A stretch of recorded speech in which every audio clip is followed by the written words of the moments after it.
একটি সেন্টেন্সে যদি বোথ তারপরে এখানে কিছু একটা লেখা থাকে তারপরে অ্যান্ড থাকে, তাহলে সেটিকে নেগেটিভ করার জন্য আমাদের কি করতে হবে? আমাদেরকে যেটা করতে হবে, বোথ এর পরিবর্তে আমরা নট অনলি লিখব, তারপরে বাকি অংশে এখানে যা লেখা আছে সেটা লিখব, তারপরে অ্যান্ড এর পরিবর্তে বাট অলসো লিখব।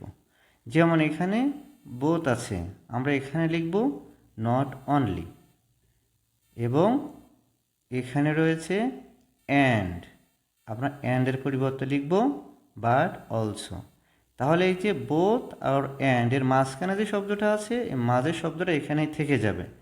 তাহলে বোথের পরিবর্তে আমরা কি লিখব? Not only, not only. তারপরে এখানে যে নীলা শব্দটা রয়েছে এটা থাকবে। তারপরে আমরা কি লিখব? অ্যান্ড এর পরিবর্তে আমরা বাট অলসো, বাট অলসো। তারপরে আমরা কি করব? এখানে যে বাকি অংশ রয়েছে সে বাকি অংশ পুরাটা আমরা কোথা থেকে লিখেছি, এই যে এখানে বাকি অংশ রয়েছে সেটা আমরা লিখে দিয়েছি।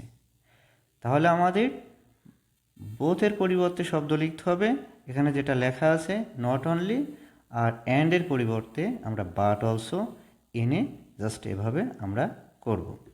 আমরা যদি আরও একটা উদাহরণ দেখে নেই তাহলে দেখতে পাচ্ছি both Raju and Meena can do it. তাহলে আমাদের এখানে যে কাজটা করতে হবে, এই বোথ শব্দের পরিবর্তে এবং অ্যান্ড শব্দের পরিবর্তে আমাদের যা আনার প্রয়োজন আনতে হবে। তাহলে বোথ শব্দের জায়গায় আমরা নট অনলি আনবো, আর তারপরে কি করছি আমরা রাজু শব্দটা লিখে দিয়েছি। তারপরে আমরা কি করেছি?